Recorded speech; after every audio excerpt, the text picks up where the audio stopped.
Oh man, well, we're on the road again here. Logan, your Statue of Liberty pet destroyed Wasn't my fault. Dungeon of Doom. Got a little too excited. Well, thankfully for renovations, we're on our way to the Mad Bin in the Woods. Bearclaw, you had to bring Vigo, huh? Yeah, I had to bring Vigo. He's part of the family. You know, there's one in every family, but he's still part of the family. Don't mind the goo.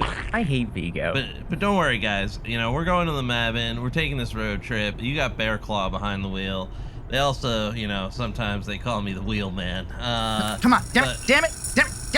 I cannot get Bearclaw's Jams 09 to work on this piece of crap CD. I burned that CD special for this road trip. We've got the cassette adapter, the skip resistance. yeah, it should be working. I don't understand why we can't get Bearclaw Jams 09 going. That's a bummer, but don't worry, guys. At least we know where we're going, because I was able to map quest our route to that, and I was able to print it off here, and I got it both to and fro as far as directions go. So we're covered both ways. Bearclaw, they have GPSs now. Yeah, but this one that you printed out on the sheet, so you can like see here. This is like Bearclaw, put that down. This Oh is my like God! no! Did we hit somebody? I don't know, guys. I think it might have been a moose or something. I don't think so. All right, wait, hang on. We better get out here and check. No, I don't think we should. Oh, all right. Yeah, I guess. All right, everybody out of the. Let's see. Holy. Oh, is this a boot? Oh my God. Oh my God. Oh, there's a body over there. Oh my God. no. Oh my God. What should we do? You know what? There's water close here. Maybe we should just drag him in. Kevin, I like where your head's at. We're a famous podcast. We can't have this heat. I already have enough heat as it is after the Statue of Liberty debacle. Yeah, so we got to get rid of these I'm bodies. wanted in 48 states. Let's let's not make it What about 49. the other Let's two? throw it. Let's throw this one over the edge. Grab his head. All right. All right. Oh, just- Cannonball. So you are afraid of something else.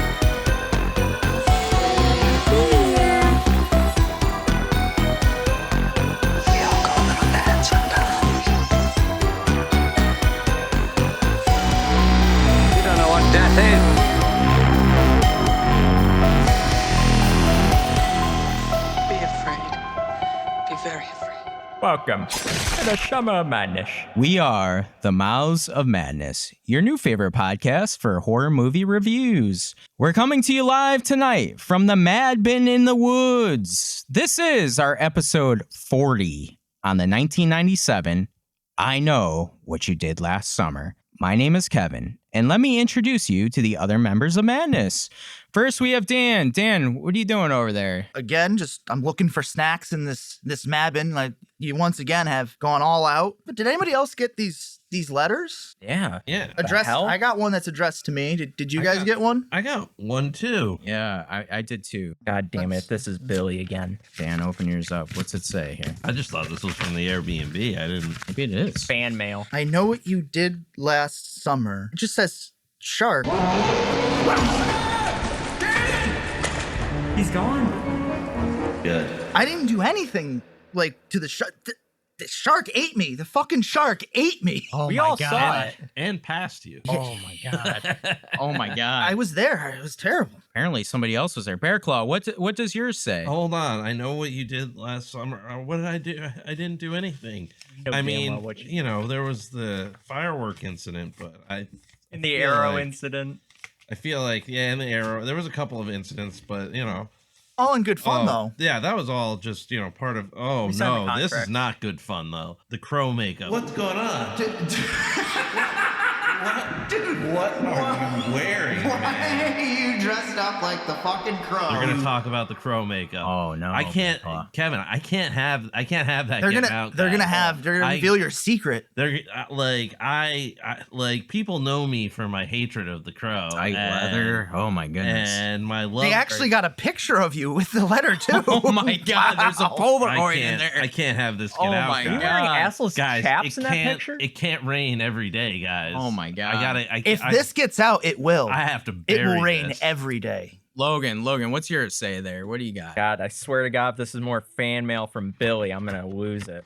He's got to leave me alone, man. Was it perfume scented? Usually is this perfume scented. Dude, it smells like. Smells fishy. Oh, God, it smells terrible. Pubic hair wallet. It's the counselor in training, Logan, and he's in arts and crafts. Yeah, go make a wallet out of pubic hair. Wow. Hang on a second. How did they trace that back to me? That can't tie back. It's not even my hair. It's DNA, man. It's everywhere. It's not my DNA. The pubic hair wallet that was around wasn't mine. Hang on, I got one too. Let's see. It says, I know what you did last summer. Let's get this letter. Sandy. Oh no. Oh no. Oh yeah. That's why I got this firework. It's illegal in 49 states. It's called the Sandy Dildo. What's going on? Not Sandy. Oh. Nightmares. Oh my goodness. Who could send us all this stuff? Who even knows about this stuff? Do you think it's the person we hit and threw in the water? Could be. Could be. I mean, Wait a minute. We know for sure he It could died. it could be a red herring that could be throwing us off. Though. Yeah, you never know. This is an inside job. Call us We coming have from been inside the house. surveilled. We made sure to be on an open road with anybody able to drive right by to see, and we know that no We had one survived. MapQuest on our side. Yeah. What are you waiting for? What are you waiting What are for, they you waiting son of a for? bitch? What are you waiting for? Show yourself. What are you waiting for? What are you waiting for? What are you waiting for? Click like and subscribe. There are a lot of other great horror movie podcasts out there, but what separates us from the other ones is that we're going to be giving you the older versus younger generation perspective.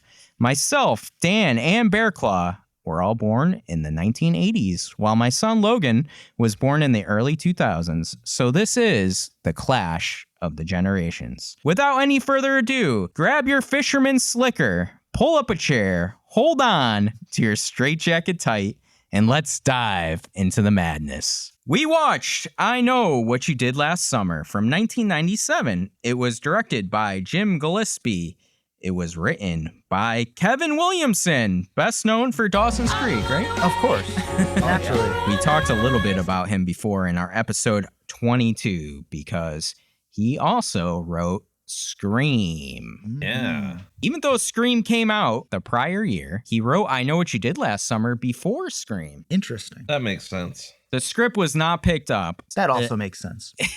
Then after the success of Scream, it was rushed into production. Williamson was arguably one of the voices of the late 90s in horror because in addition to Scream and I Know What You Did Last Summer, he also would write Halloween H2O, Scream 2, Teaching Mrs. Tingle, and The Faculty. And during that time, he also filmed Dawson's Creek at the same exact time. Did it all. He was the millennial man. Yeah. This is loosely based on the book I Know What You Did Last Summer by Lois Duncan. Casting-wise, is this not the best looking cast in a movie? Yeah. At least for this time period, this is the cream of the I'm about crop. to say, we have a new movie that has a better looking cast. I mean, this is 90s royalty. We have Jennifer Love Hewitt in her first movie role, coming off of Party of Five. Yep. Sarah Michelle Gellar as Helen Shivers. Now, Sarah Michelle Gellar had quite a 1997 because she was in two movies. She was in this one and one other one. Do you know? Scream 2. Yes. Oh. Ding, ding, ding, ding.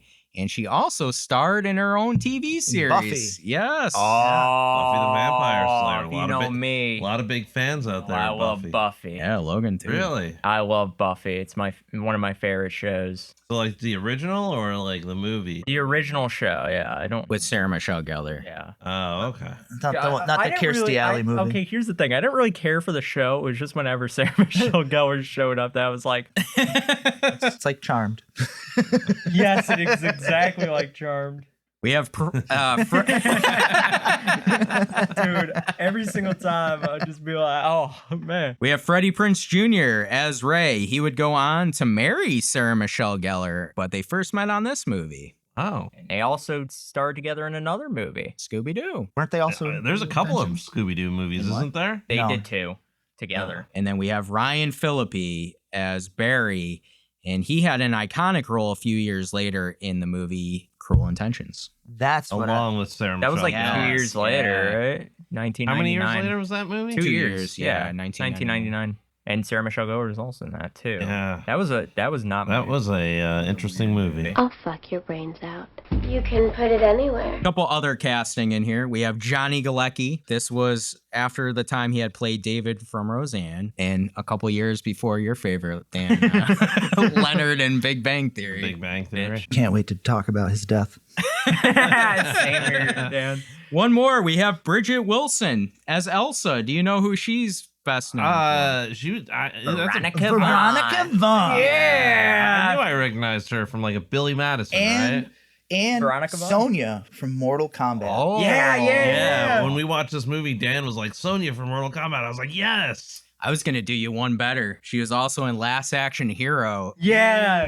She was like the stepdaughter, or something like that. Banger after banger. Right. She is one fine piece of hair. That Veronica Vaughn is one piece of ace. I Know What You Did Last Summer had a budget of $17 million. Do you know how much it made at the box office? No. 17. This had a Thanks, Dan. This had a budget of $17 million. Yes. Sounds expensive for what? What? Dude, it's like a whole town. That sounds real expensive. They had a boat scene, They too. could have definitely done this for less. This was a pretty big hit. I'm gonna say this made $60 million. All right, Logan. 90. I'm going 73. Logan is the closest, but you're all way under. It made $125.3 million.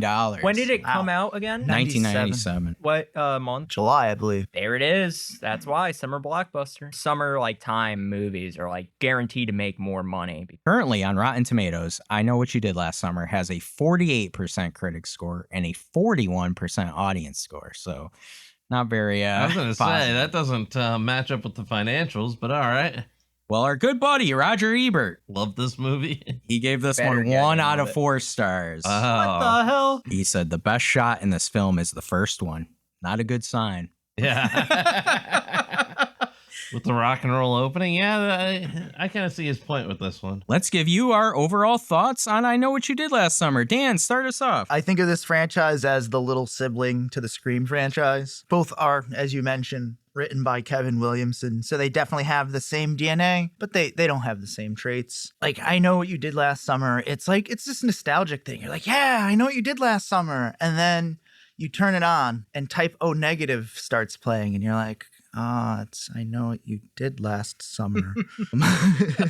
It feels like it's scraped from the bottom of the gene pool. I mean, look at the title of this thing. Compared to Scream, saying the name of this movie is as laborsome as getting through some parts of it. The characters feel cookie cutter and basic. You have the beauty queen, nerdy girl, hothead jock, mysterious, reserved loner. Barry, I especially dislike. He's written like one of those kids that grew up during that like gray period where adults weren't sure if it was safe for their kids to put their mouths on windowsills.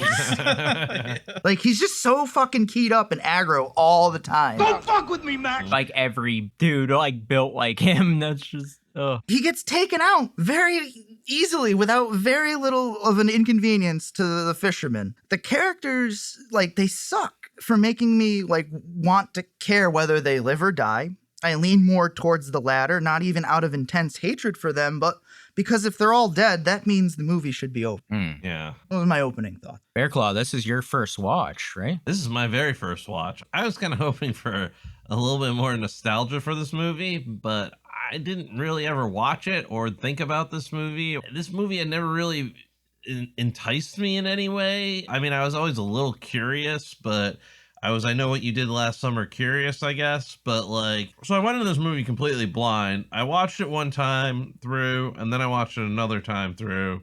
I don't know. I mean, what my impression of it is kind of just, it's very plain white bread. It's got slasher elements to it. There was some really good like psychological kind of stress that it puts on the viewer in the first like half of the movie. But then the second half of the movie kind of goes down some weird roads that really don't make a lot of sense. And I know horror characters do things that don't make sense, but like they kind of didn't make sense on like the face of it, what they were doing, like going to talk to the sister. It's like, okay, well, so what's the plan? Not you know? once, but twice. Yeah, like what are they looking to gain there? You know, there's a lot of things like that where it's just like, okay, they did this, but why? And I'm unclear. And you know, like with the crabs in the back of Jennifer Love Hewitt's car, but then all of a sudden they're magically gone. Like, Not a single crab. were they there in the first place? Like, how did the fishermen That's a do good that? question. You know, like that whole scene kind of sums up my thoughts on the movie. Is just like there's things that happen, but it's confusing and it's frustrating. And I didn't love this movie, but I think it had some good points to it. But I also didn't think it was very fun. Yeah, Yes. So I have a very common take as you guys, or at least I did. When I first saw this, I saw this when it first came out. No, not in the movie theater. You're old.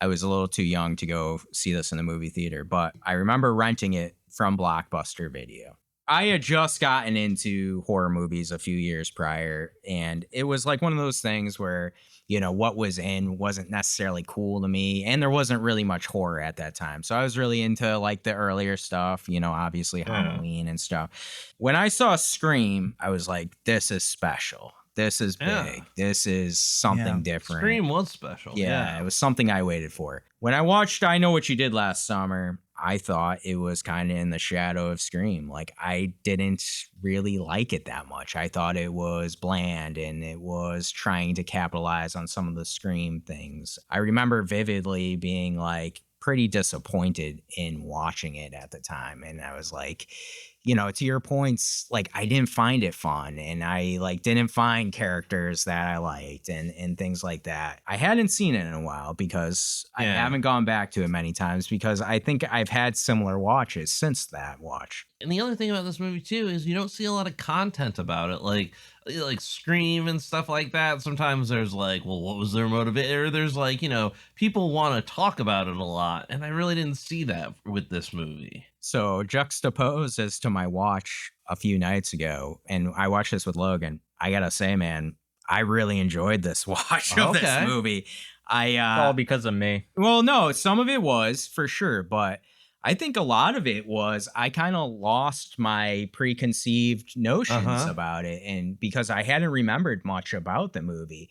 So going into this, it was like a fresh watch for me. I had fun. I thought actually they were trying to do something a little bit different with the mystery element. Yeah, it got convoluted and things like that. But I do like how they kind of really focused on the guilt aspect and things like that. The earlier parts of the movie. Yeah, which was a little bit different to me. Like, a lot of people consider it like a standard slasher movie, and I get that. But I think it was trying to do things a little bit differently. I think, too, the summer feel of this movie is so good for me, like with the small town atmosphere. Yeah. And, Felt like and things Cape Cod. like that. Yeah, it did feel like Cape Cod.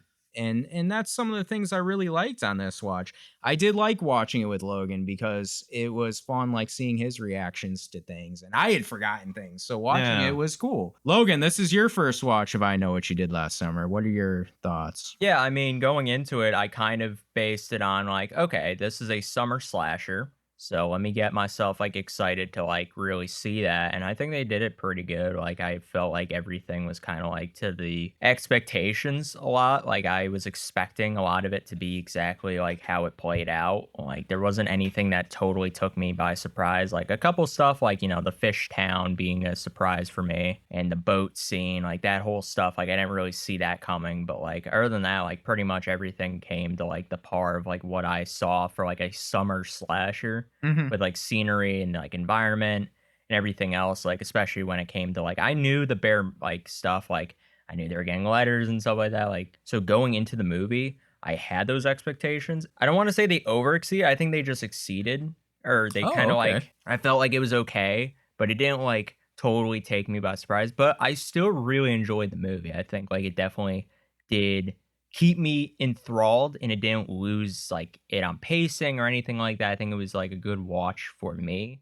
Yeah. As far as like a slasher, because we really haven't seen like a good slasher movie, or at least for me, I haven't seen a good slasher movie. Yeah. Like that I haven't seen in a while. So yeah, it was good. I want to start right away with the opening shot because something Ebert talked about that it was his favorite. Oh, like Dawson's Creek. It's panning across, and Dan said they played the Typo Negative song. It's panning across the same shoreline as in the Birds movie. But I thought this was a cool way at least to open the movie and give you that shoreline and kind of. And the guy just sitting there. Yeah. Here's my big beef. And the guy sitting there kind of starts off with my big beef is, in my mind, this very much resonates kind of like with the original Friday the 13th that we watched. And because who the fuck is Ben Willis? We don't know until the end of the movie that he's like, oh, he's that guy's brother-in-law to be, and that guy accidentally killed his sister, and that's why, and it was because of that tattoo, and okay, great, but It's like Scooby-Doo, man. Yeah, but like, here's my beef with it. We didn't get to know Ben Willis. We don't know who the fuck Ben Willis is. We don't and until the very end of the movie, we have no reason to care about Ben Willis at all. You're not supposed to as really the killer. care. But I mean, like, the killer is, you gotta kind of have some threads to make it good. In my mind, there's got to be some threads that connect, even if it's just some happenstance meeting or something like that connects them. It seems like it's just like Ben Willis, and that's it. I think, like, I will say on the first watch, yes, I didn't understand it too well, but then I have a brain that works like 10,000 miles a minute. So I start like, it's just continuous rampant thinking. And throughout the entire movie, I'm trying to like think of like, who is it? Like, I was just having multiple guesses. So then I was like, I kind of was telling you, I'm like, okay, so this guy is the dad of the girl who died, and he's pissed because he blames him. And that, like, I just was like basically thinking it out, and you're like, yep, that's pretty much it. Yeah. I mean, to Bearclaw's point, I think it is a little convoluted in what the reveal is and the mystery element. Yeah. And like you said, like, they don't really introduce much about that per se. And I think that's fine. Well, like here, if you're gonna do a mystery movie, like, and whether you hate him or love him, you know, whatever, but the Rian Johnson, like, Knives Out series, right? Like, yeah, those are great. Those are mystery movies, right? But like, you kind of have an idea. The killer is in plain sight, and you're familiar with all the characters that are on the board. Exactly. You're familiar with all the characters on the board. If you're not familiar with all the characters on the board, and somebody does just, oh, well, it's this guy who's the killer, it's kind of like, I don't give a shit. Yeah. Oh, okay. So. I think they're trying to be different. You spent like 85 minutes setting me up, and then you give me this new character in the last 10 minutes and expect me to be like, this is great. Yeah, but it solves the mystery, but the mystery wasn't solvable until that point. I hear you, and I agree with that. I think, though, where they were trying to really go for in this movie is something that we talked about with Friday the 13th Part 5, the red herring issue. Tommy Jarvis is not in that movie, like, at all, and that was one of our issues. Right. You're like, well, if you're trying to set it up, you have to have him in here. Yeah. This one, for me, first off, gives you the fake red herring of Max, right? Poor Max. Max is just trying to live his life. No, not poor Max. He's a creepy guy. We've been friends since forever. Now you can't just leave without a farewell, right? Oh, what? Because he bought a girl some shots, and then he was like, hey, you want to hang out later? And she was like, fuck you, asshole. And then, like, okay, so then he goes off. Then he's driving home from work, and they're all like, get the fuck out of here, Max. And he's like, fine. Yeah. He's just trying to be... He's just trying to help him out. No, I mean, they give you gets slaughtered. Yeah, they give you the fake red herring, but the real red herring is Ray. Well, that narrows it down. Just being a quaint little fishing village and all. Since you bring it up, we all know you have a slicker. And I think they actually do Ray really good in this. Like, and they set him up as a red herring. Yes, Ray. Because there was at no point that I thought Ray was the murderer. Well, that's the thing that I found with this movie too. With like all the red herrings, you have Max, you have Ray, you have David Egan. Yeah, you have all these red herrings, and it's like none of them, like, to your point, like none of them I'm buying it. I'm like, no, bullshit. They're not the killer. In my hot takes or conspiracy theories, I have some edits I would make. Can I just say, I think, to go off the red herring thing for a little bit, I think the best thing in a mystery movie is when you give us multiple guesses for a killer, and you kind of plant those seeds of like, oh, it could be this person because this person can't be trusted, or it could be this person. And my biggest thing throughout this movie is, and it plays like a Scooby-Doo mystery, is where the hell is Ray while all this stuff is going down? And that was playing in my head the entire time where I was like, that is so good by the director by not having Ray in the movie. And then at the last second, he comes in just mysteriously. And then you see the boat and it's just like. Honestly, if they had made it Ray, that would have been honestly more clever than somebody we could never have possibly I guessed. think it's good, though, that it's someone we could have never guessed because I've seen so many movies where it's like, oh, it's the friend. Like, oh, it's this person. Like, it's going to be like they needed revenge. It's like, that's so stupid because then it would have been like a stupid Scream plot where it's like, oh, it's the family coming in back to like kill people. But this movie's different. Yeah, but Scream was an awesome movie. That was a lot of fun. No, the new Scream. The newer ones, I think. Oh, okay. I can't speak to the newer Screams. I was like, the original Scream, it was the two friends there. It's not family. I honestly didn't necessarily see that coming on my first watch of Scream. It's always it's always the family or friends. Yeah, but that's what makes a compelling mystery. It's not just, oh, some serial killer was wandering through town, you know? Well, I think for me, the reason why this worked with Ray being the red herring specifically is because of the guilt thing that they all felt. We didn't murder anyone. He was still alive when we dumped him in the water. Do we have to rehash this? It was an accident. The guy was in the middle of the road. I liked the guilt theme, and I liked the idea that, like, after high school, they all kind of drifted apart and weren't friends anymore. I think that it can be kind of interesting, and you know, the year after high school is kind of a tough year because people are still figuring out what direction their lives are going in and stuff. So I like that aspect of it. I feel like that group would have had a little bit more cohesiveness, especially all being part of a shared traumatic experience. But, you know, I guess people grow apart. And like the fact that the guilt had ruined their lives, I guess that's a little dramatic, but I think it's plausible, certainly. I like some of those scenes too, like where they show like what's like Julie is struggling in college.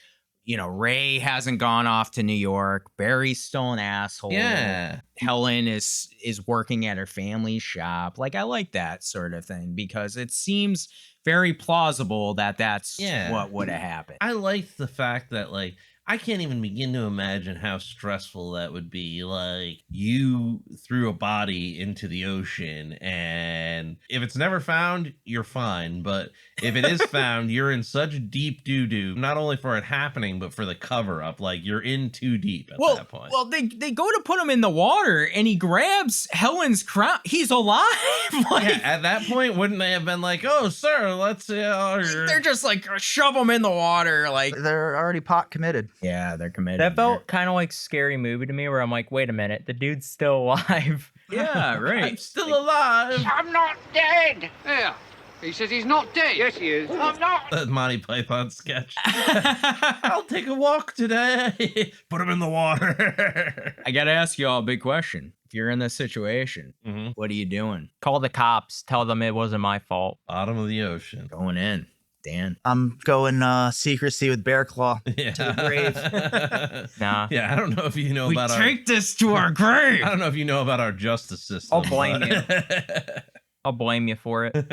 I ain't taking that shit. I wasn't driving. I kind of like, too, how they all react to when this happens. Because they react very, like, I think in character of what their character would feel. And you know what? The only one who was thinking clearly there was Barry.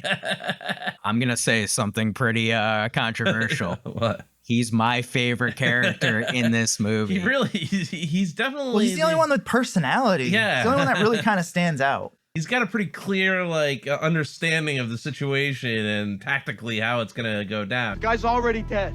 If we go to the police, we're dead too. Right. He's realistic. He's realistic. He's committed. Like, I know it's an intense scene when he grabs Julie and stuff, but he's like, I want to hear you say it, you know, because he knows what she's feeling. And he's like, such a good actor. He was like the best part for me because not only was I felt like he was the most committed and his character felt like the most realistic. Yeah. I also think he was, and I know Dan had said in his opening thoughts about like, the fisherman kind of did away with him pretty quickly. But I thought he was going to be a formidable foe to this fisherman. Yeah, he kind of was, at least in the first part of it, at least until he got snuck up on. He was a formidable, like, when he's, in a car, drunk. Yeah. Hitting the guy. Yeah. I don't know. He just seemed like a tough guy. He was in the gym, like, I'm going to go after this guy. Yeah. And he's a rich guy, tough guy. You're right. But yeah, even when he gets hit by that car and stuff, yeah, and he's like, still, he bounces back from it. I don't know. He was my favorite. Did you guys have a favorite character in this movie? I did. Who was your favorite character? I did really like Jennifer Love Hewitt. Yeah. I really did. I was really attracted to her too during that movie. Like, I'm not a huge Jennifer Love Hewitt fan, but like I thought she was attractive and I thought she was a good actress in this. The What Are You Waiting For was a little dumb. What are you waiting for, huh? What are you waiting for? But I've already seen it before, so I already knew it was coming. Yeah, that's like kind of like one of the most famous scenes in this movie, the What Are You Waiting For? And she tells the story that a kid won a contest to direct a part of this movie. Too, yeah. And this was the scene that he directed and gave her that line to say. I don't know if that's true. Like, I couldn't confirm it at all, but I don't know if that's her way of like trying to be like, well, I said something stupid. I would lean into it because it's lasted forever. It's iconic at this point. I mean, yeah, it is. I mean, it was definitely a weird line, and I don't know that the whole crabs in the trunk thing really threw me through a loop. You said something earlier too with it, like maybe being there or not being there. Do you think it was legitimately there, or do you think she was just kind of seeing like? I mean, that's kind of the thing. It's the unsolvable mystery. How would she know that Max is dead, though? Yeah. Oh, yeah, that's a good point. I was just thinking maybe she's like mentally starting to break down, because then we get the "What are you waiting for?" line, and she seems a little crazy. So I was thinking like maybe this is her just breaking down, like because she's getting the note and things like that are happening. So I don't know. Because I think guilt turns into paranoia here. Oh, yeah. I feel like it would have been more clever for them to have like that be like her like breaking down, but they played it like it really was something that they all believed, that she saw the crabs in there with the body of Max, and they all they bought that. Yeah. And we get like one of my favorite lines from Barry, and because he goes up to Ray. Ray's I got this. Like, I got run over. Helen got her hair chopped off. Joey gets a body in her trunk, and you get a letter. That's balance. I love too when he sees him. He's like, "You're fucking dead. You're gonna die." Bam! Bam! Just with punches him out the hand with the cast. Flies like 10 feet in the It's because Ray actually has a job and works. Yeah. That's why the killer can't catch him, because all the other ones are sitting around with their thumb up their ass. You're always out in public. You're right. And you know what though? I want to touch on that because I think this movie also shows you like a classism thing going on too. Oh, right? yeah. I'm not like the rest of you. I don't have the family or the money to get me out of this. Because you have the upper class wealthy with Barry and Helen and Julie. Yeah, and they're all threatening poor Max who's just trying to do his job. They show up at his place of business and start threatening him with hooks and stuff. And that's another reason why I love Barry, though. Barry's like, fuck this. We know it. And they're being smart. When I was watching this with Logan, Logan's like, you know what? They're kind of being smart because, like, who did they see that night? Yeah. It's Max. So they're going to go up to him and question him. Oh, yeah. I'm thinking, like, in my head, I'm like, okay, if I was going through this, the first thing going through my head is, 1, who do we know was there that night? And then 2, does the person that we killed have any family or friends? Because it's usually family or friends trying to avenge them. It's not going to be some random dude. And then should we just get in the car and go visit their family and friends and then ask them a bunch of hey, like, just straight up just ask, hey, are you gonna kill me? Yeah, are you gonna kill me for running over your brother? Here's what I would do. I would go there, do like what they did, where they broke down the car. Well, you're already in jail for manslaughter for 2 or 3 years because you said you were gonna go to the cops. We know. So, once you get out of prison, you're going to. We know what the dude looks like, right? We know, like, they should have gotten Barry, after Barry was in the hospital, they should have gotten him to describe how tall the guy was. Or did he see the guy? He did. because he was He standing saw his over him. nose. He was standing over him, Yeah, so and he knows but how he was tall in the he is. fisherman. But he knows how tall the person is. The sister there, she was pretty small, so that it couldn't have been her. I love Logan's like already like hopping into the mystery machine and like we Yeah, got all this I was gonna stuff. say. Okay, because I was playing it like I was actually in it. Yeah. And I was like, okay, Ray has access to fishing equipment, as well as he has an alibi because he's at work that we don't know of. Also, we know that him and Max, they kind of don't like each other in a way. Like, kind of. Barry hates him more than he does, but he still loves... Max is getting in the way of him and Jennifer Love Hewitt. Julie, yeah. I feel like Max and Ray were friends probably working at the fishing place. I don't think so, because he didn't like Ray, because remember he told him like you could shut your shit in Yeah, your he didn't. mouth Yeah, or because they were whatever. arguing in the car. I mean, they were pretty intoxicated. They were probably drunk, but like, and also Max is fucking weirdo. That dude was like enamored with her. Like, my God, you see that she just wrecked her car and you're going over to her like, yeah, you look pretty good tonight. Like, what the hell are you doing? Max did have a pretty epic scene, and this is the first scene in the movie where we see the fisherman, right? And the cool. What? Max just trying to boil some crabs for his job. We got a little catches, Chekhov's hook. Yeah, Chekhov's hook. I liked that scene. Yeah. Where the hook was in the ice and then it's missing. I love that throughout the movie, you have multiple instances of Chekhov's gun playing throughout the movie where it's like, oh, we're going to see a really close-up shot of this, and then we're going to get it later on, like in the movie. And there's a couple that, like, I know some people picked up on, but, like, I think the big one was obviously the hook. But a lot of the kills throughout the movie was kind of played upon throughout. What I want to get your opinions on is the fisherman. Where does the fisherman belong in like slasher icons? Do you like his look? Because for me, I don't know if he's like one of the stronger slasher characters. And this is part of the reason why I wasn't a big fan years ago, because of like Ghostface and like his iconic. Yeah. I gotta say, that's gonna get controversial. He is to the same extent as a Ghostface, but not like the original Ghostface. Like, I'm talking like the newer Ghostfaces. No, he's comparable to like Cropsy in The Burning. Yeah, who also I think was wearing a rain slicker. I think we gotta wait to see. I think we gotta wait to see the new I Know What You Did Last Summer before we can judge. I feel like if you showed them the picture of the rain slicker guy, you'd get Candyman more than you would any other thing because of the hook. Well, yeah, what's your thoughts on the hook, too? Because, like, in Cropsy, for instance, in The Burning, he had them shears all the time. Yeah. Now the fisherman's got the hook, right? I think the hook's okay. I think there's other fisherman weapons that are probably better or, like, more gruesome, or I don't know. There's other things that you could have used, but I think the hook is good. And I was trying to figure out at the end of this movie, like when he lost his hand, is this a whole just elaborate thing to set up the one-armed man kind of thing? Or like playing on the urban legend. The urban legend of like... It's based on. Yeah, and he'll put a hook on his hand for I Still Know What You Did Last Summer. So I don't even remember seeing I Still Know What You Did Last Summer. Dan, did you ever never see saw I saw I Still Know It. It takes place at a resort. It's like an island resort vacation thing. I heard Jack Black's in it. He is in it. Oh my God. Yeah. Like an early Jack Black. Early Jack Black is in like it. High Fidelity Jack Black? This was probably pre-High Fidelity, right? What year did I Still Know? I think High Fidelity came out before. Oh, okay. I think. I'm not sure. Right there around the same that's time. The craziest Jack Black movie.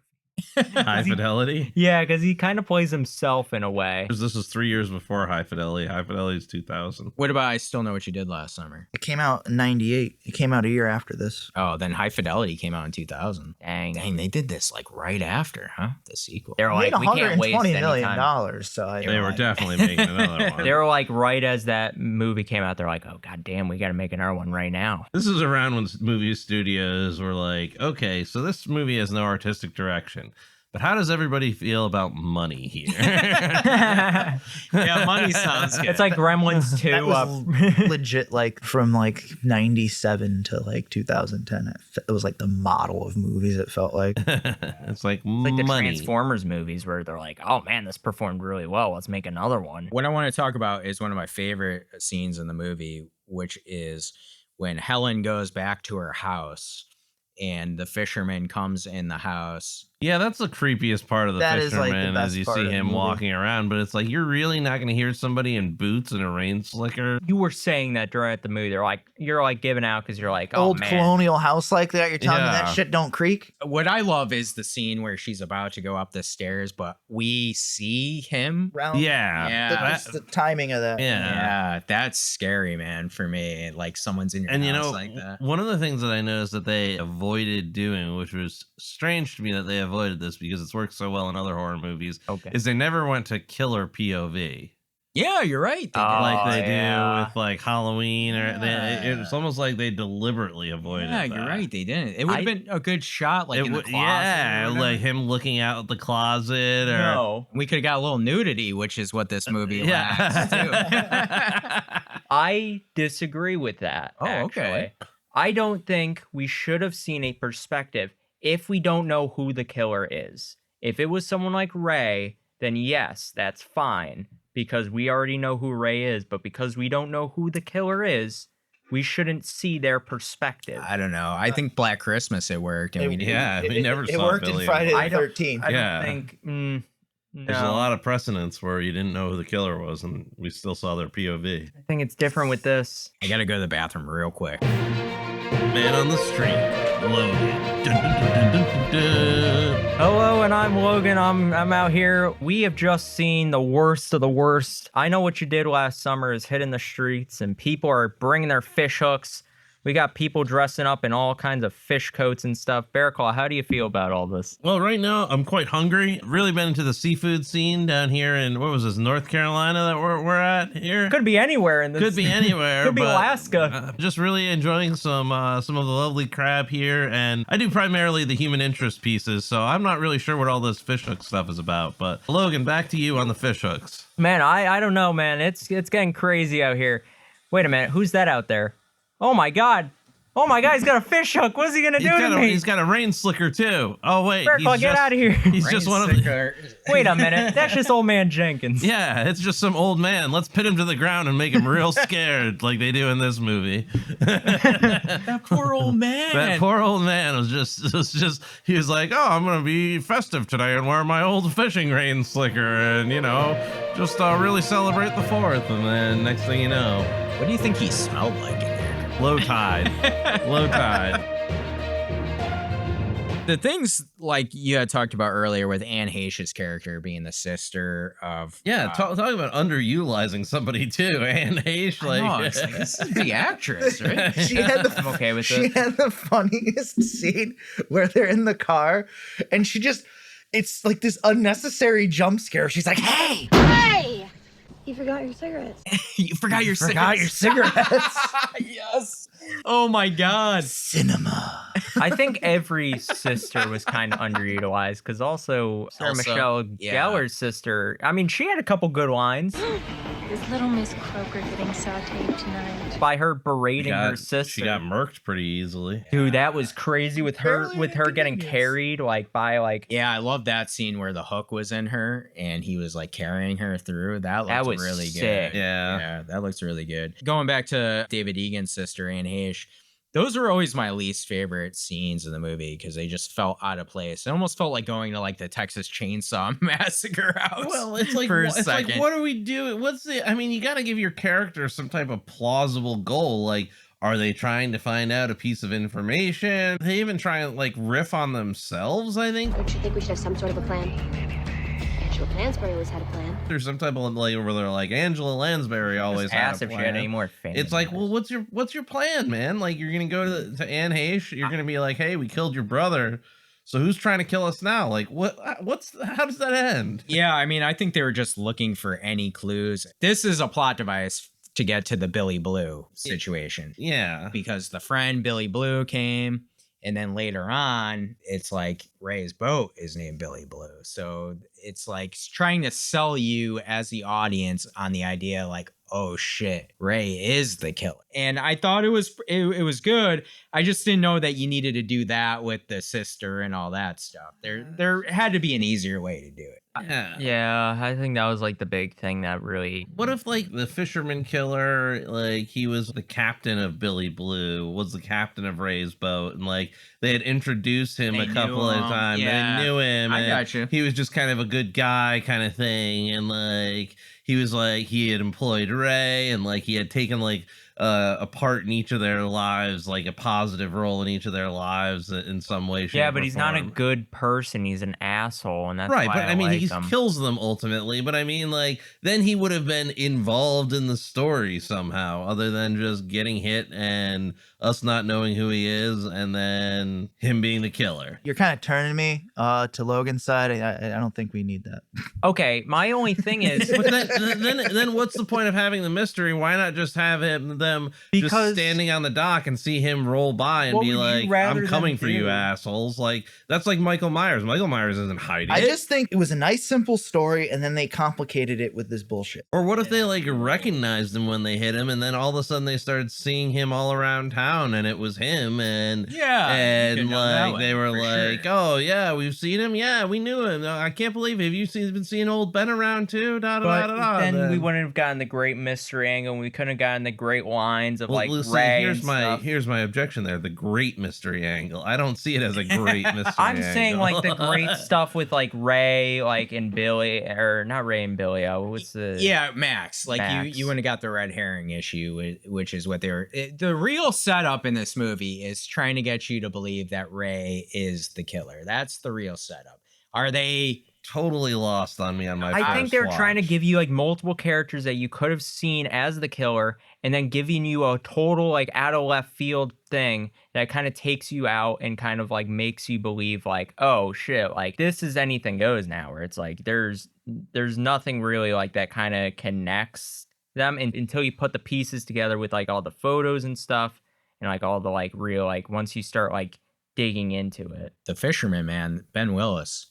He's a vindictive dick. That's why I like him, that he's actually an he's asshole. He's also really patient. He's waited a year, and it has to be done on the 4th of July. That's his day. Otherwise, it's his day. Well, I love like Sarah Michelle Gellar. Like he could have killed her when he was in the closet, right?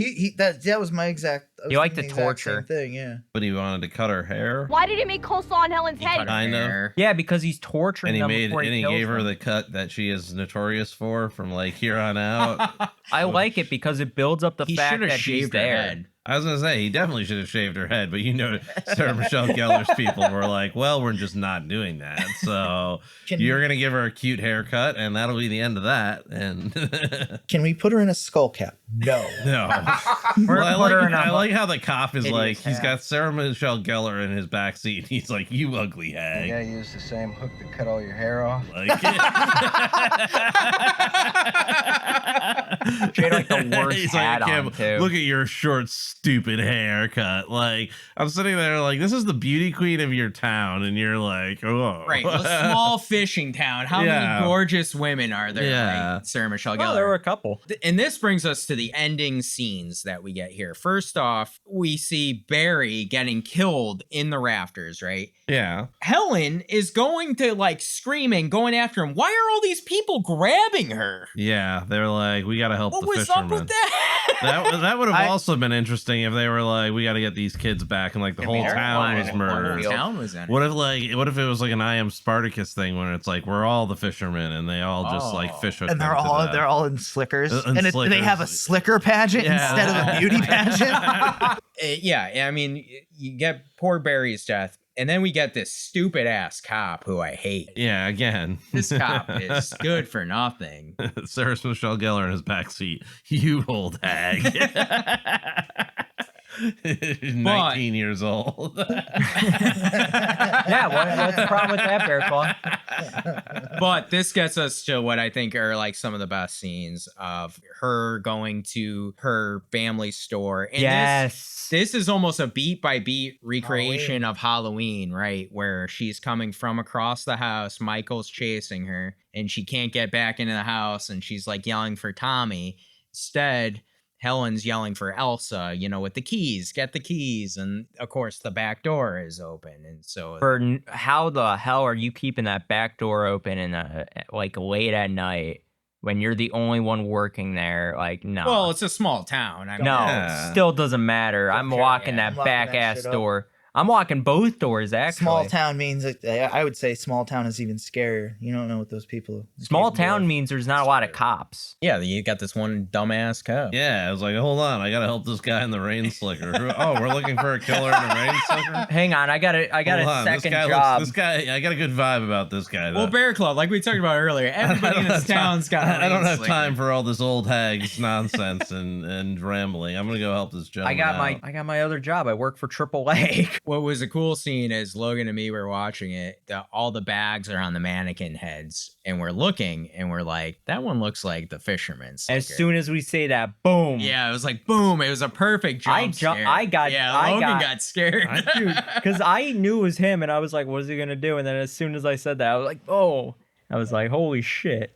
Yeah, he jumped out. That was funny, though. That made me, laugh, because I was just like, holy shit. What I like about this kill, poor Helen gets killed in the alleyway trying to escape. But what I like about this is the camera shot, because... This is just definitely one of the only shots where I think this is like a brutal kill. Because everything before, because even her sister, it's like there's like a spray of blood and that's it. But this is like a truly brutal kill. Well, originally, I guess the director had no blood in this movie, and they had to go back and reshoot things because they're like, hey, this is a horror movie. You got to add some blood. This is an R-rated horror movie. One of my central theses on this movie and my feelings on it are, if they wanted it to be a mystery, they should have gone back to the writing board and made it a mystery. If they wanted it to be a horror movie, they should have gone back to the board and made it a horror movie. Because this whole mystery horror thing, they went down two very different roads, and they did not have the tools to bring those roads back together. What I liked about this camera shot, though, is when it pans back after the fisherman kills her, you can see how close she was to escaping.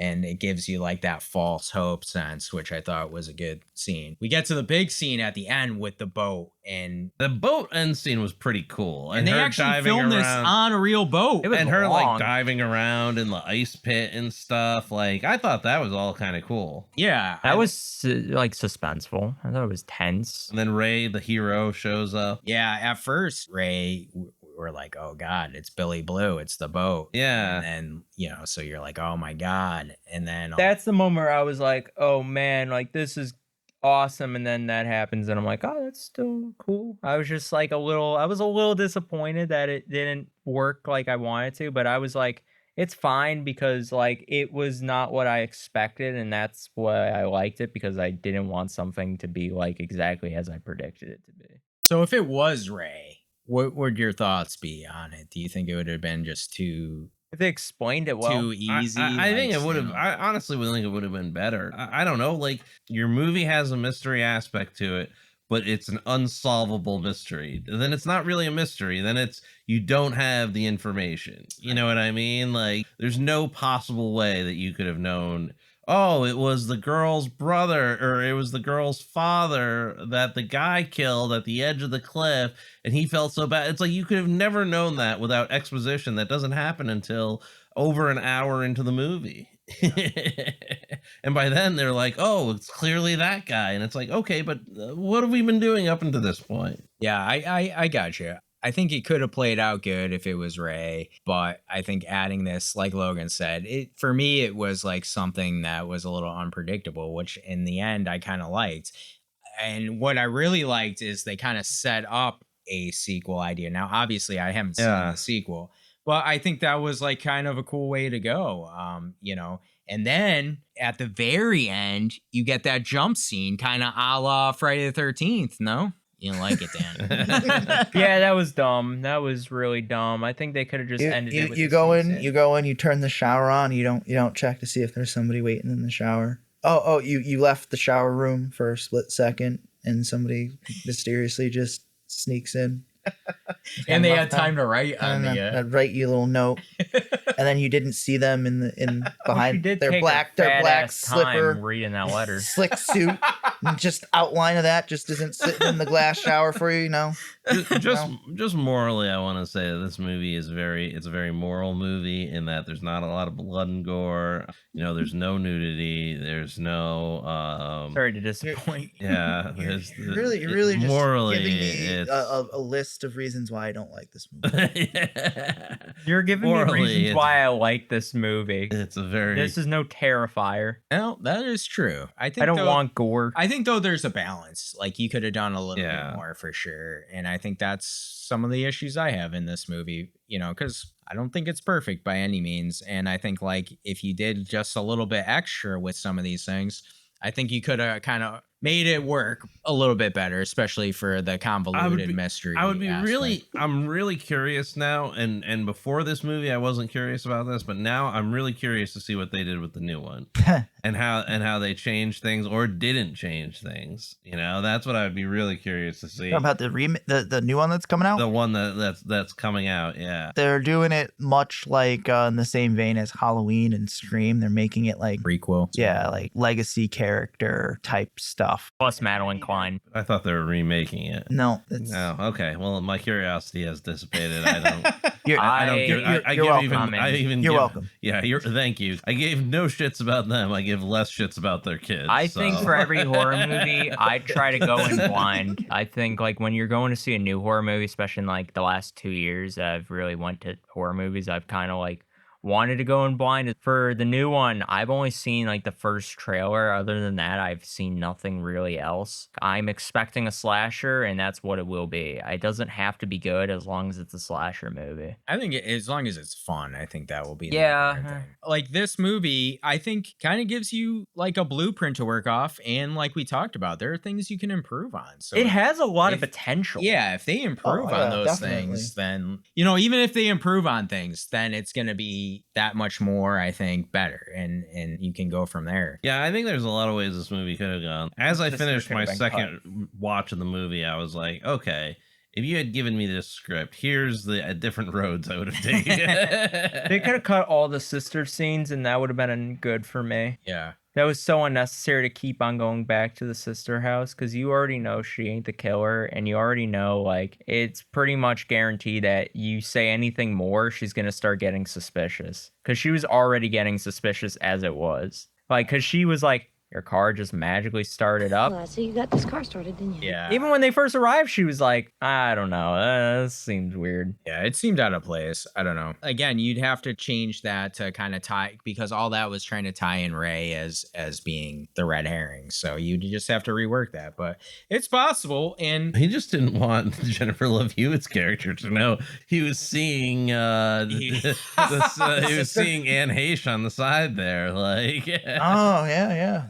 Probably had a pretty good fling with her, They said they got real friendly at one point. Shoot, the crazy ones, they're always fun. I don't know, and there was something that was supposed to strike as like crazy and menacing about her that I didn't really understand as being crazy or menacing. She seemed pretty well adjusted, and she was into taxidermy. That's weird. She's poor. Yeah, that's what it was. Oh, okay. We're not supposed to trust her because she's poor. Okay. Like I said, and before, shit. there is a lot of that class system kind of. She's making like salmon jerky in the back there, though. I feel like that's a that's a woman right there. She can take care of you for the rest of your life. You don't need Julie James. She gets salmon jerky and she brings you your cigarettes. I mean, come on. What a woman. Too bad she didn't bite it in this movie. We can't add her to Hall of Slain. No, we'd have so much fish jerky in the Hall of Slain. Don't worry, we'll put Max there. He can make us. The fuck he will. I don't want him going anywhere near my cigarettes. Well, before Hall of Slain, we're on to Conspiracy Corner.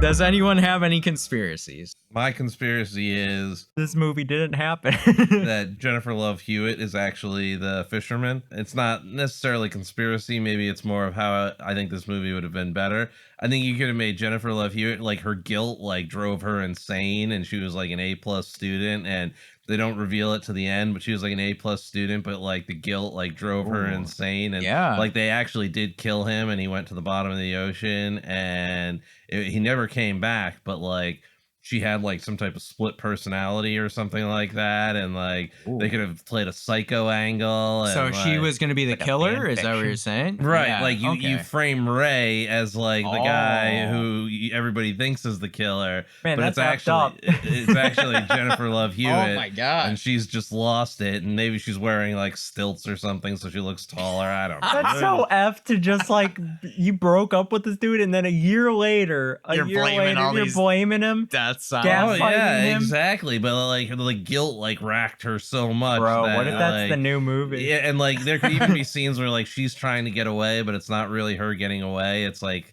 the inside of her head, and like she's just lost it. I don't know. I thought that would have been a much cooler conspiracy I could theory. totally see that happening, just not in this movie. As far as the new one, yes, because the gaslighting thing would be, that's like very new age kind of thing where you're like kind of gaslighting them into like believing. I think you have the Back to the Future thing, like yeah, you're not into it, but your kids will yeah, exactly. Yeah, you're not into this, but your kids are gonna love it. I have one. I think Max was also a killer, and he was planning to kill Julie. You think he was planning to kill Julie? Yeah, he had hair dolls of her. He couldn't take the fact that she had turned him down, rejected him. She's picking this Ray character. I mean, what the fuck's up with Ray? What was Maybe he was just like really into physics, and he was going to be studying. Well, he was and kind then of he was like gonna go to- ripped, and he was kind of like the basic ass. Yeah, but he's dumb. Big dude. You got Max. He's Leonard from the Big Bang Theory. Give He a knows shit all about this stuff. Max. Max is never the guy who gets the girl. Because the big question a lot of people have is, why did the fisherman kill Max here? This is why. Yeah. Just fun.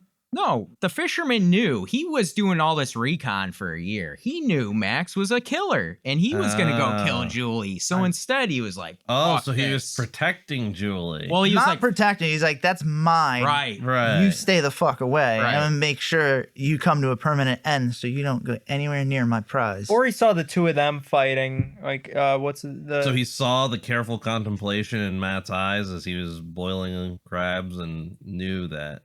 well, I was just Boiling gonna a grab crab hook. is kind of like a metaphor. this is the other thing, too. Yeah. is- For what? Him killing Julie. He was Killing planning Julie.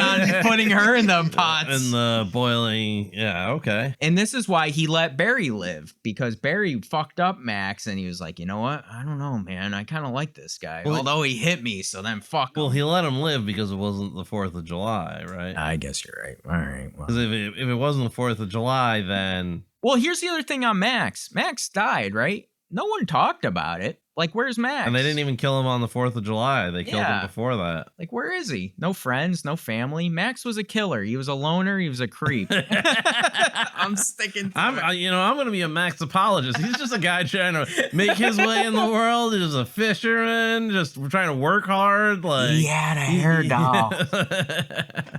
It's time for hot takes. My hot take is the end of this movie supposed to make us feel bad for these teens? When they were like, oh no, it was actually Ben Willis and he had killed that one guy, so it was perfectly okay that you guys hit somebody who you had no idea. Yeah, they're kind of heroes by the end of the movie. You're actually the heroes. You're in actually this the story. heroes. Like, Surprise, that's the twist. That is the twist. You're right. There's like a parade I for feel the. like that takes away from the beginning of the movie so much because it's like, oh, you guys really didn't have it. let off- You guys were beating yourselves up about nothing. So you're telling me you didn't learn shit after all? Well, they learned to not mess with family. Family. Family. There's always room for family. Well, I Also, feel like- now they're I feel like paranoid. it's like a Larry David thing at the end. It's like, well, what did you learn here? And it's like, I've never learned a lesson in my entire life. Like, I think the lesson was to always watch your damn back. Never trust anybody. Because, like, the big thing at the end of the movie was that whole, like, am I allowed truth be to talk told, about nobody the end? betrayed anybody though. The whole hand thing and, like, them saying, the cop saying, we usually find them. The body will turn up. They usually do. Yeah, we usually find the body, like, because And all I then found was a you hand. just see their eyes, like, looking like, Yeah. okay. And plus, she got that note at the end, too, and it was like an invite to a party. So. Yeah. I mean, she is fucked up mentally. Well, she sounded pretty good to go have fun with Ray. She Ray was, like, don't calling deserve him. that. Ray. What did Ray do, I don't bro? like He's a Ray. simple fisherman. You don't like Ray? He didn't really do anything. Good, bad, or job. otherwise. He hit a guy, then he became a fisherman. He was going to fucking go to New working. York. What was he going to do in New York? Does anybody know what he was going to do Probably in be New a York? fisherman in New York. Work the docks in New I York. thought he Get was that gonna- cocaine money. I thought he was gonna meet some shaved head goth girl with tattoos. You're gonna go off and you're gonna fall for some head-shaven, black-wearing, tattoo-covered, body-piercing philosophy student. That sounds attractive. Yeah, he was. That sounds hot. But like, you can't just Rhea Ripley? You go to New York City and then what? Like, what do you do? My hot take is I think that this is good that this movie followed Scream, because I think if this one had Scream been wouldn't have gotten made. Yeah, I think if this one had been picked up first, it wouldn't have got what Scream did, because Scream had a more original story, obviously a more iconic killer. And I think it helped this one actually become successful, because in the marketing and the poster for I Know What You Did Last Summer, they had the specific quotes from the creator of Scream, which ended up getting backlash because they were thinking that it was Wes Craven. So Wes Craven Studios, were trying to get him to take it off. But I mean, that's my hot take. I think it really helped in the success of this. I have a hot take. Yeah. It's a very simple one. They had the cast from the live action Scooby-Doo. They should have just had them. Yeah, Ben Willis should have had some type of real estate goal in that he didn't want the pier to get dredged because No, I mean like it would have brought in replace new tourists. Ryan Phillippe with Skeet Ulrich. Oh. Yeah. And then get the chick who played Thelma, Linda Cardellini there. to replace Jennifer Love Hewitt. Oh, yeah. So who would have been Shaggy then? Barry. Yeah, so that would Barry. be Matthew Lillard. Oh yeah, Matt. Yeah. So Matthew Lillard and Skeet Ulrich would be back together again. Well, that's what Dan was saying, Skeet Ulrich. I think he meant Matthew Lillard. Oh my God. Who would play the dog? Who'd play Scooby? Scooby. It'd be Ray. Can I say my hot take? Yeah, what's your hot take? I think one of the kills should have been with a chainsaw. Oh, God. Because I pack a chainsaw. All right. Play it, Nathan. We're on to Hall of Slain.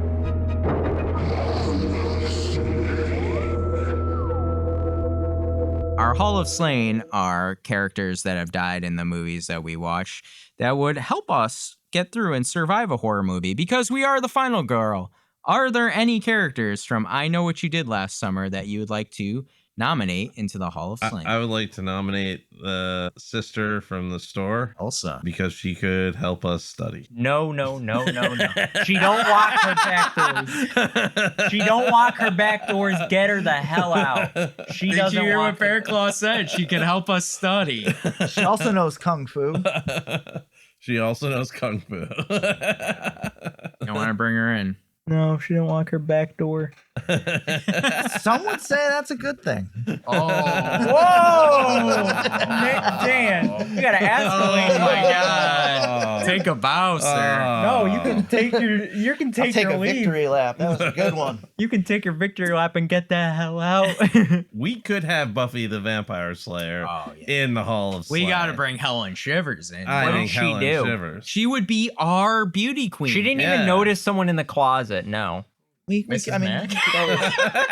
The film detective? I don't want to see him wearing your a Instagram swimsuit. model. Oh wait, no, we didn't get the Instagram model. No, we got Tina from at least Logan, but he wouldn't vote in the I am Instagram not. girl. I will say this right now. I am not voting anybody in because I can easily see the challenges that we will have with the separate characters. Helen didn't even notice there was a guy in a closet. And then she didn't even feel him clipping her hair. Like, I'm sorry, bro. I'm waking the hell up. Well, I mean, all of these people have made fatal flaws. You don't end up in the Hall of Slain if you've got all the right moves. No, you know what I don't mean? think so. I think everyone that I voted in has made the right moves. That's true. I think we should bring Helen in because she could be the official Mouths of Madness take beauty queen. Come on. No, that's. I'll vote for Helen. Yeah, me too. All right, Logan, come on, bring her No in. for me, dog. What? It's got to be unanimous. Screw you. Nathan, override him. I hereby declare Logan is overruled. Helen Shivers, welcome to the Hall of Slain. Gavel sound. You can put him in your own halls, but I ain't putting. We're the Mouths of Madness. This is not Mouths of Madness and Logan. Fine, oh God, there's nobody. Buffy the Vampire Slayer. She isn't Buffy. She's Helen. Think about her in the Mouths of Madness swimsuit. Okay, chill, bro. Chill. We got like 3% female audience members, and the people from Canada. They'll also agree with us. They want her. I mean, I just don't know how you pass up on having Buffy the Vampire Slayer in your hall. We don't need Buffy. We have the Nathan Frog Brothers. That's even better. Nathan overrid you. I hope. Yeah, I was gonna say this is gonna have to. Dude, we have the Frog Brothers and Tim Capella. We don't need Helen. You have the Frog Brothers. We have Tim Capella.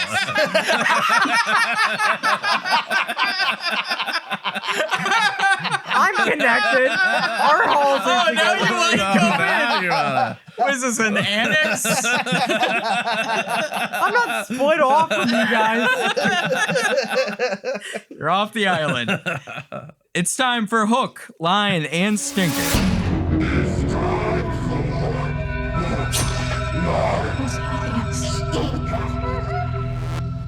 Our hook is our favorite kill of the movie. Our line is our favorite line or quote in the movie. And our stinker is something funny, awful, or weird that happens that makes the movie either better or worse. My hook is Max getting the hook. I love the scene of, we talked about it, where it's Chekhov's hook. It is in the ice, then it's missing. And then I love kind of the fog or smoke that's back there from, I guess, boiling crabs. And then we see the fisherman for the first time. I think it's an iconic shot. Love him getting hooked through the gullet there and then dragged. Liked all that. My line, Logan kind of touched on it earlier. Barry. Oh, you got a letter. I got run over. Helen gets her hair chopped off. Julie gets a body in a trunk, and you get a letter?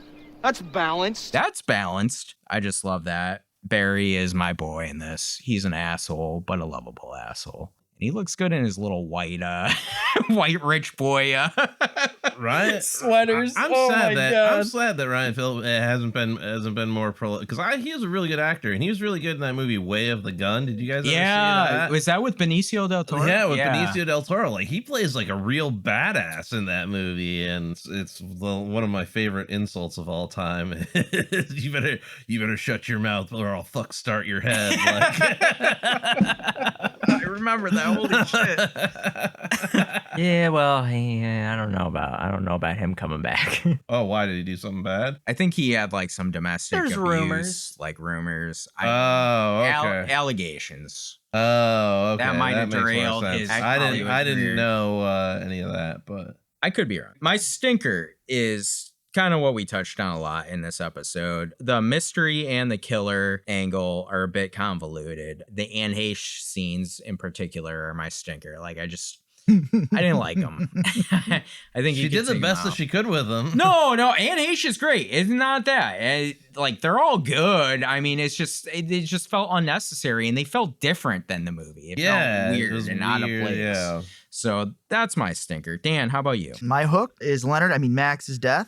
It's the only kill in this movie that stands out the most for me. The reveal of the fisherman character, the brutal hook shot to the head, and then dragging him off with it. Hell of an introduction. Wish they carried that momentum. Line, also a Barry quote. I know what you did last summer. Ooh, what a crock of shit. What a crock of shit. I agree, Barry. Stinker, Ray. No one gets me the way you do. I understand your pain. I understand your pain. Yeah, that line made me want to bash my head against the table. Anti-cinema. My guy, she thought you were the killer 15 minutes ago. She was about to report you, send you down the river. Man, they had now she understands your pain. Such a great romance at Dawson's Beach. Did you get that too? Dawson's Beach. Bearclaw. All right, so my hook was the one with the tires. That was one of the only ones that I thought really showed the brutality of the fish hook and just like him really going to town. And like, even though like there was literally a marching band going by the stack of tires, so like the fact that nobody saw anything was a little bit unplausible, but whatever. It was definitely the most like you could really see the anger in the fisherman at that, and like it was more.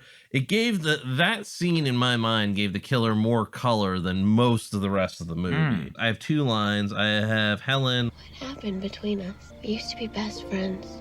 We used to be a lot of things. We used to be a lot of things. The one of the aspects of this movie I did appreciate was like that post-high school lifestyle of like, what have we become over time and like growing up? I don't know. I thought that was kind of useful. My second one is Ben Willis. In some kind of trouble, child? Yes. Yeah, I'm in a lot of trouble. It's a shame. Being it's 4th of July and all. Kids like you should be out having fun. Drinking, partying, running people over, getting away with murder. Things like that. Getting away with murder, things like that. My thing is they should have either taken out the mystery or actually had a mystery. And like, imagine if Ben Willis had just been the protagonist from like the get-go. Something like I don't know, almost like a Cape Fear kind of thing where you're like, you know who the bad guy is, like, but you can't do anything about it. And like, it's one of those things where he's like, I'm the guy that you ran over and killed. And if you guys say anything about me being alive or anything like that, then, you know, I'll just tell the police what happened. So you have to deal with me. And then he like intrudes on their life and like makes their lives worse, and they can't say anything about it until he starts killing them. Right off the hook, that's like a better story. And that leads to my stinker of, I don't understand why this movie was so popular. I mean, I get the all-star cast. The acting was really great. The script I thought was pretty weak. It's just like a less fun Scream. When I compare and contrast this to Scream and how much fun I had watching Scream and how little fun I had watching this, it just kind of was like, rang a dull tone for me. So that's my stinker. All right, Logan. My hook is Max's death via hook. Really good. My line, I have 2. Julie. I really hate this. You're gonna go off and you're gonna fall for some head-shaven, black-wearing, tattoo-covered, body-piercing philosophy student. That sounds attractive. Sounds attractive. And then my other line is Julie. We need help. Yeah, I'll say. You know what? You guys should check out a mirror once in a while. You two look like shit run over twice. You're a prick. You're a prick. And then my stinker is Max. Just the entire character, Max. He's a weirdo. He's just creepy as hell. As soon as he shows up after they like hit that dude, I was just like, oh God, we gotta listen to more of this guy. And then he came back after like 20 minutes more, and I'm like, oh my God, will you let us leave? And then as soon as he died, I was like, God, this movie is great because they knew I hated this guy, and they were just like, don't worry. We got you. They're like, hold on, let us cook. For me, I know it's kind of simple, but I like the letter with the I know what you did last summer. Yeah, that was creepy. I think it's just kind of iconic, and like, if you got that letter, you'd be like, fuck. Especially if you did something last summer and you're like, oh shit, somebody knows. Yeah, right. Well, we're on to our final rating. They're gonna rate the movie. What will they rate the movie? The killer is great, the victim sucks, the survivor is in between. What was that? Our final rating system is Killer. It's our highest rating. It's awesome. We would highly recommend, and it is a must watch. Survivor is our middle tier. It was a good movie. We would probably recommend and has some rewatchability. And finally, The Dreaded Victim. It's our lowest rating. It's a bad movie we do not recommend and has no rewatchability. For me, I feel like I'm going to be alone in this, and I wasn't this way to begin. This is a killer for me. I really enjoyed my watch this time. You know, everyone's talked about kind of the things I don't like about it, and I agree with y'all, but I had fun, and I think this is a slasher that is a good watch for the summer. Yeah, I don't think The Fisherman's as iconic as like Ghostface or some of the other ones, but I think there's more to go on there, and I really liked the guilt angle that they played on and how you would react in these situations. They tried to do something different with the mystery thing. It didn't work out, I don't think the best. But that's okay because I was involved and invested in it. And at the end of the day, I think that this doesn't live up to Scream. Scream is Scream.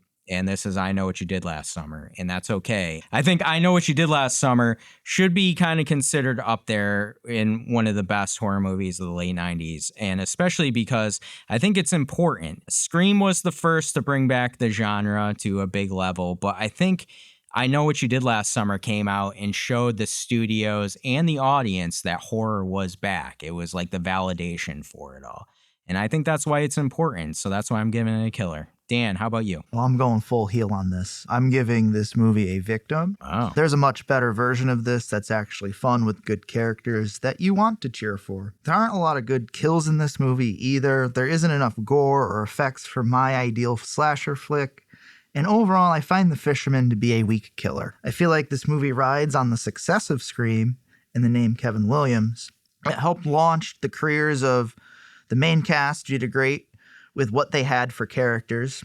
I don't think it holds up well in today's modern age. The actions of the characters and the town's aloofness all feel like a fever dream. Where they live, and I wanted to bring this up earlier when you're talking about the opening scene, where they live to me also doesn't make sense. This movie was shot between North Carolina and California on like two separate coasts. And to me, like I kept trying to be like, where the fuck does this take place? It's like a fishing town, but then it also has rolling hills, and then somehow it has some sort of backwoods country thing going where Anne Heche lives. Like, what is this place? It drove me nuts. It was very distracting for me. I mean, I wouldn't recommend this one. I get what you're saying. Like, it helped make a statement that, like, the style of horror movie that Kevin Williams wrote, it had staying power. And I think that is a good note. But, like, for me, like, it's just, it ain't it. That's a no for me, dog. Yes, I wouldn't recommend it. I don't find anything really memorable or iconic about it. It's late 90s pop culture, a nostalgia footnote in that, to me, is how I look at it. Bearclaw. I'm going to join Dan here in that this being a victim because it's given me a mystery I can't solve and it's not fun. I mean, it's hard for me to recommend this as even a survivor because I would think of, somebody who I would recommend this to. And, with things that make it to the survivor tier, I can usually think of 2 or 3 people I would recommend the movie to. But I don't know who I would recommend this movie for. My worst enemy. I don't know that it's necessarily like odious. It's like it's just not good. I don't see it as competently put together. Like there's just a lot that's going on. The mystery I can't solve, or look back at myself and say, oh, I guessed it here. Like I just think that kind of really takes away a lot of the movie. And then there wasn't fun kills, and the killer wasn't interesting even. That's why it falls as a victim, just because it's just kind of blah. And I think that there's going to be a lot of people who this is very nostalgic for, and I think that's good. And I think if this is nostalgia for you, there's plenty of things that I like that are bad that are nostalgia driven as well. But just coming at this not having nostalgia because I didn't see it in 1997, I would, it's a victim for me. All right, Logan. Is there any mystery movie in horror that works? Besides like Scream, the original Scream, can't name one, can you? There's so many movies, Logan. You're like, can't name one. You're putting us on the spot. You're putting me on the spot. No, you didn't answer one in 15 seconds. Well, I mean, you could argue Psycho was kind of a mystery, I would say. I think that's kind of a... I think in my mind, I'm like, this obviously did not do as good as it should have. I think I would consider The Thing kind of like a The Thing is a mystery. Yeah. My Bloody Valentine, because you don't know who Henry Warden is. I think there's a few of them out there. There's a few. I think like this one... Sleepaway Camp. I think this is probably very weak on like a mystery horror, but I think it's really high on like a slasher for me. I'm going to have to give this a killer. Wow. I really do love this movie. I will definitely rewatch this movie because I actually did enjoy it. As far as like the plot itself, yeah, there were times where I think there were a couple problems, like especially with like certain things that they did. But at the same time, I'm like, yeah, but they had to fill that time with trying to get you to think of like different characters. They tried to give you like these red herrings and these different characters that you could think of who it is, but it's not exactly them. And then, yeah, they did that complete like out of left field like thing with like the father being the killer. If you like go into the movie, obviously you wouldn't expect that because it's so out of your mind that you're not even thinking about it. But I think that's why I like it, because I wasn't expecting it. And it did take me by surprise. A lot of the things in this movie did. I think the kills were all really effective, and they got like a really good pop out of me. Like I think everything just really hit for me. The characters themselves, I love the characters because, like, in the beginning of the movie, they're such assholes that I'm like, oh, so this is all gonna fall down like a house of cards. And like, even like first 20 minutes in, you can see they're down on their luck. Like, they're not like doing good, except for like Barry, but like, he's rich. But like Ray, now he's a fisherman who's like down on his luck. Helen's like working at her family's store. Jennifer Love Hewitt's character is like still traumatized. Like, that's just, I think that's really good how they painted the characters like in a different light from where they were in the beginning of the movie, and then made them like go on this kind of different character arc throughout the movie, finding out that their entire life just changed based on one night, based on one bad experience, and it just shit hit the fan like right from there. I think that's like the moment in the movie where I was like, this is where we get a spark. And in the end, it turned out that they were actually heroes. That's the most important part. That makes sense if you're going to do a sequel, because you don't want them to leave off with that, like, we still have that hanging over our heads. Now it's like, now we know we were like, we didn't do we didn't kill him, or we didn't like necessarily do the wrong thing, and the cops aren't really after us right now, so we can kind of rest. And then the ending kind of makes them feel like you're never safe. I like that in a movie where you're kind of like expecting everyone to have a happy ending. Yeah, I like and that at the too. end, it's like, hell no. We're in kind of opposite ends. I like how me and Logan, through all the flaws, see the good and love this. It's kind of like my love for Barry in this. Well, it's kind of like an essay. Like, you give your little, like, you got to have your rebuttal there, like, kind of at the end, where you're kind of like, yeah, I know the flaws, but you oversee that based on the entertainment value. For sure. Nathan, our producer, gave his rating, and he said, I Know What You Did Last Summer is a fun and decently made slasher, but not much more. Everything about it is done well, but nothing is done exceptionally. Survivor. We also asked you, our audience, what your thoughts were on I Know What You Did Last Summer. So let's check our Instagram, and that's at mouths.of.madness. From Natalie _May_, it's a classic and a must-see if you're a lover of slashers. From 321 Ghost Pod, killer! We got another one, Log. From K_Scanlon 653, still enjoyable, but certainly has its flaws. From Harley Quinn 1913, I thought it was very Scream-like, mixed with a urban legends vibe, but still good. From Aluiska, not bad, but not my favorite. From Kate L45678, fun slasher, a little cringy at times, and the plot is confusing as fuck. Justice for Helen. Yeah. Yeah. But we got her in our Hall of Slain, right, Log? Yeah, I mean, you guys got her. I ain't putting her in there. I need you to realize shit, man. I can't have you going around not realizing stuff. I like that you put Korn as the song for the post. Yeah, it was in the soundtrack. The soundtrack is kind of like a little mixed. It's bag. all over the place. We should Kind do of a like this soundtrack movie. review of these movies. Yeah, the soundtrack's all over the place. We'll do that next time for. It has Our Lady Peace, which I love, Clumsy, but we don't hear Clumsy in the movie. Maybe end credit. Yeah. Maybe credits. I don't know. From BJ Mumbo, it's his day. Yeah. Yeah, that could have been a line. From Dissect That Film Pod, it's a fine slasher, especially with Williamson's writing. Nostalgia definitely plays a big part in my enjoyment of the movie, but overall for me, it's going to be a Survivor. I don't go back to this one often because the kills are not that memorable, and the characters, with the exception of Jennifer Love Hewitt and Sarah Michelle Gellar, are forgettable. I'm still looking forward to the Legacy sequel. See, I feel like that would be my position had I seen this movie. I feel like mine would have at least bumped up to a Survivor With if the I had nostalgia. And I don't know, a lot of people seem to like this as a slasher movie, but like there's so few kills and they're not. Yeah, I hear you. I mean, Halloween didn't have many kills. It had 3 kills. Yeah, but like, like they're twisted, and Michael Myers is. Well, we found a little bit of problem there, Bearclaw. I think it's pretty much the same. And he like shit. tries to kill a bunch of people, and yeah, for sure. I get you. You try to kill people in this one too. Out of the Darkness Productions, I have great nostalgia for this movie, and I would say I think it's a pretty solid slasher movie. Coming off the success of Scream, and it very much has a little bit of that flavor to it. How could it not, being written by Kevin Williamson? I would give this a killer.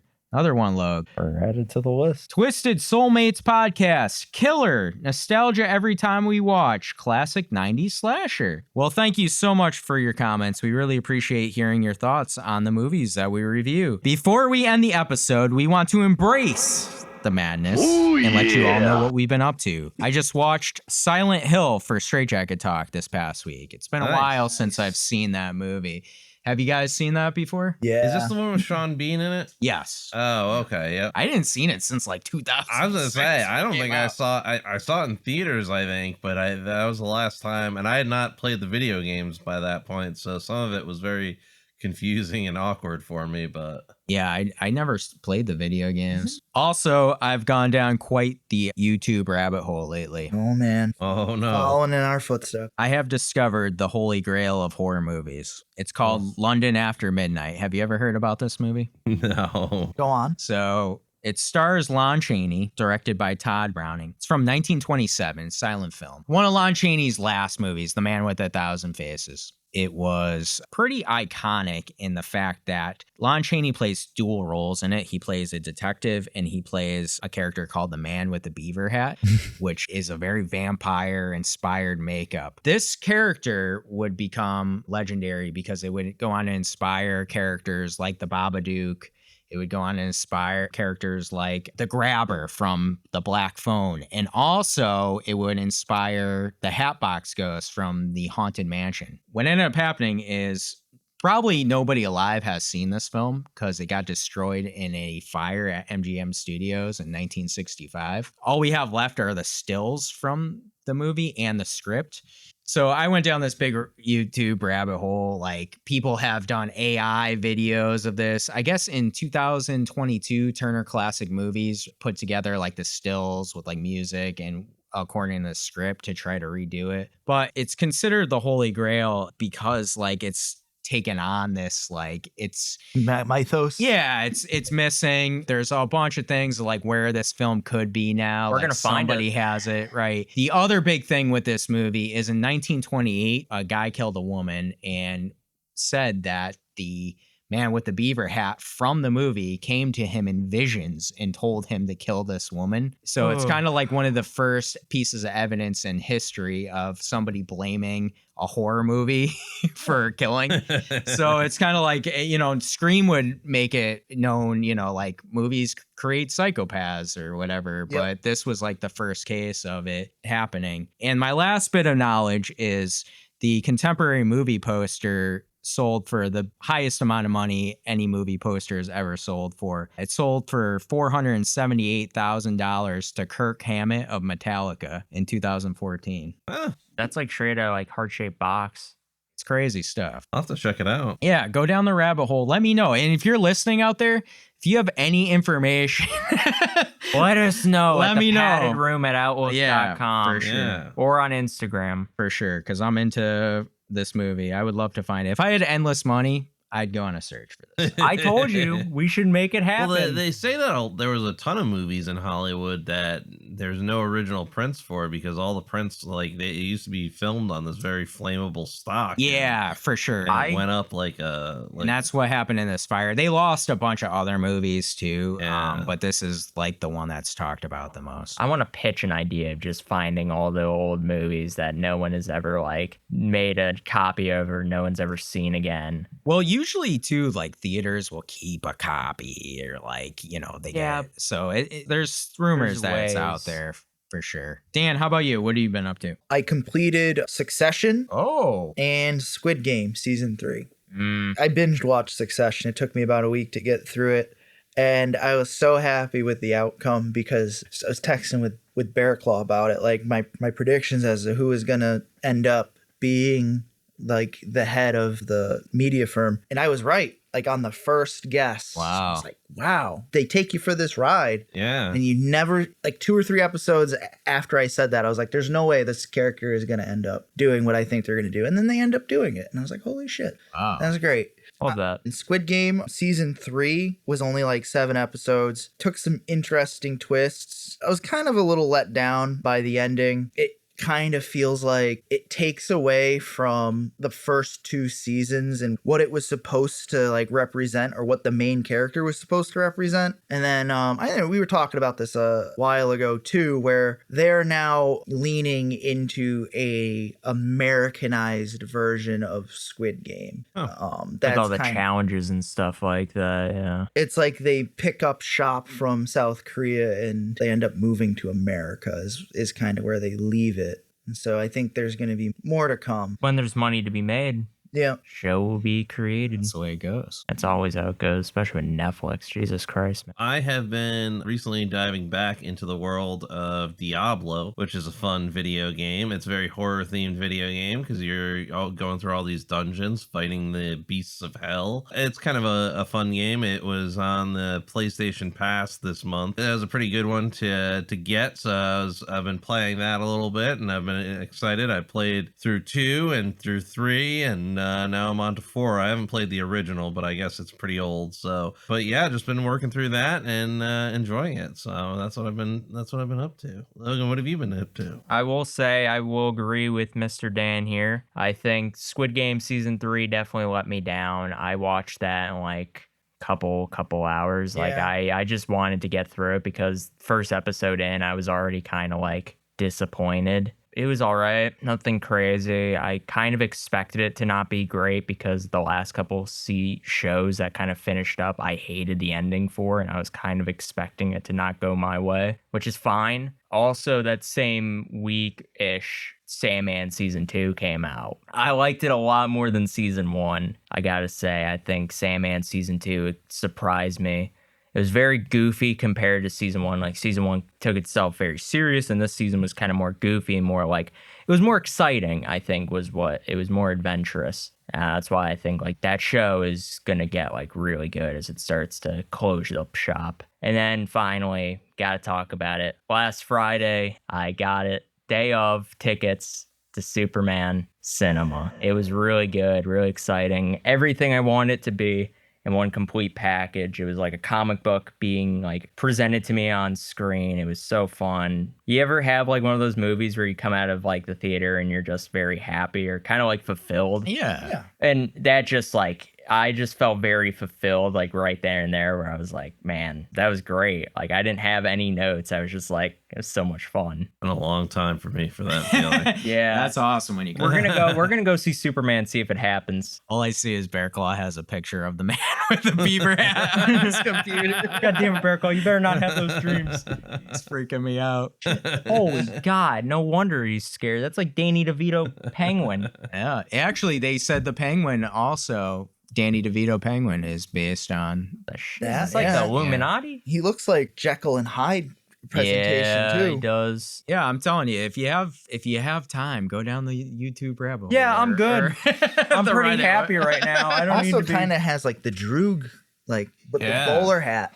Yeah. Yeah, it's creepy. Well, if you haven't already, please subscribe to the Mouths of Madness on your favorite audio platform and YouTube. If you've enjoyed your descent into madness, we really would appreciate it if you would rate us 5 stars and leave us a review. You can find us on Instagram at mouths.of.madness. We have a great YouTube channel where you can check out Straight Jacket Talk's newest review on Silent Hill, now at Mouths of Madness. Finally, we have our email address. Write to Bearclaw at thepaddedroom@outlook.com and let him know if you've seen the new I Know What You Did Last Summer in theaters yet. Yeah, let me know, how does it compare? How do their children do against the similar challenges of vehicular manslaughter? Ooh. And themselves. Oh man, that does it for our review on I Know What You Did Last Summer. But we'll be back soon with a new episode, and we're going to be reviewing my pick, Final Destination from 2000. Join us as the Summer of Madness 2025 rolls on. Oh man, I'm feeling paranoid right now. You hear that at the door? Who is that?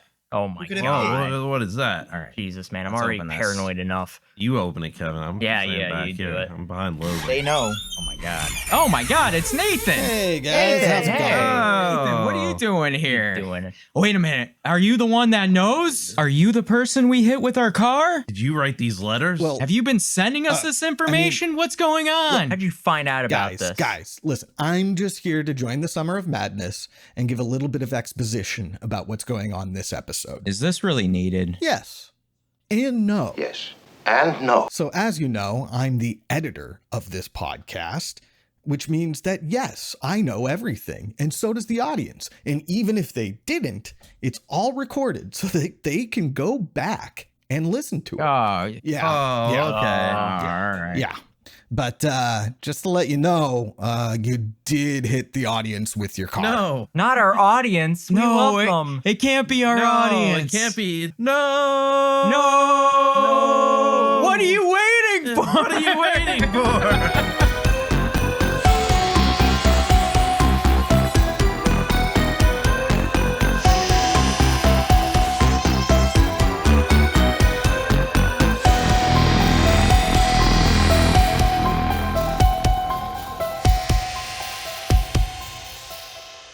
Can I do my own? What are you gonna do? Mrs. Mac. Oh no, not Mrs. Mac.